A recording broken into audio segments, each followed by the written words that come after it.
Hi and welcome to Bible Bites. If you are enjoying Bible Bites, please make sure you press the subscribe button and the like button and all the other buttons down the bottom.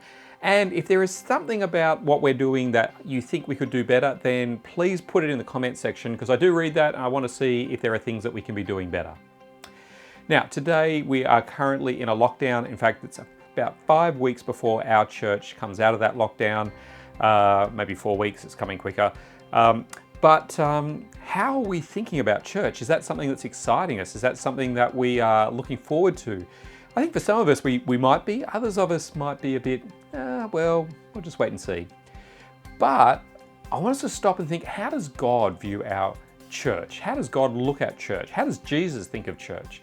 And to come back, we've got to have a look at Colossians chapter 1, and we're going to focus on verse 18. But to understand this and the significance of this, we need to actually understand everything else that's going on in that paragraph. So let me read the whole paragraph, or at least the first part of it for you.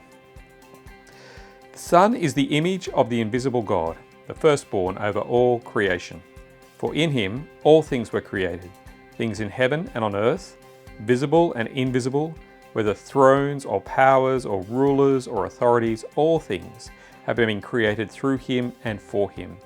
He is before all things, and in him all things hold together. And he is the head of the body, the church. He is the beginning and the firstborn from among the dead, so that in everything he might have the supremacy.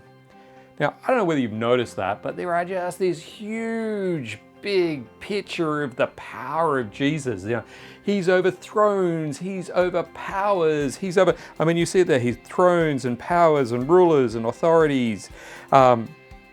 And he, in everything, that he might have the supremacy, that's all there. But you notice in the middle of that is, he's also the head of the body, the church.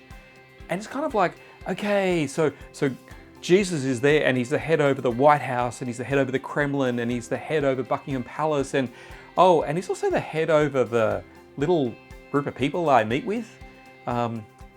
And that's because we don't think of the church the same way God thinks of the church. We don't see it in the glory that he sees it. We just see a bunch of people who are sort of sitting there thinking, yeah, I guess this is a good way to spend my Sunday morning or afternoon or evening or whatever time you meet. But actually, the church is where God's glory is displayed.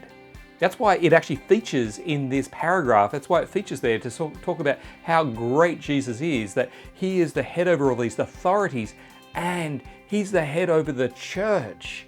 That's so exciting. The question is, do you think of church the same way that Jesus sees the church? Are you as excited about the church as he is?